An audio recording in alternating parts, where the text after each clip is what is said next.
নিশ্চয় এই পৃথিবী আল্লাহর। তিনি তার বান্দাদের মধ্যে যাকে ইচ্ছা তাকে এর উত্তরাধিকারী দান করবেন। সূরা আরাফ আয়াত 128। আল্লাহ তাআলা পবিত্র কোরআনের মধ্যে স্পষ্টভাবে বলে দিয়েছেন, এই পৃথিবীর মালিক আল্লাহ নিজে। তিনি যাকে ইচ্ছা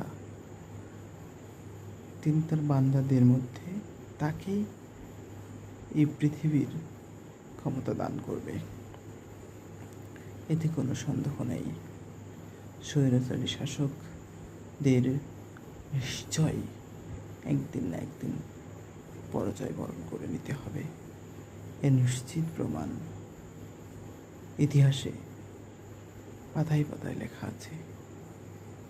সৃষ্টিকর্তাকে ভয় করো, তাকে বিশ্বাস করো।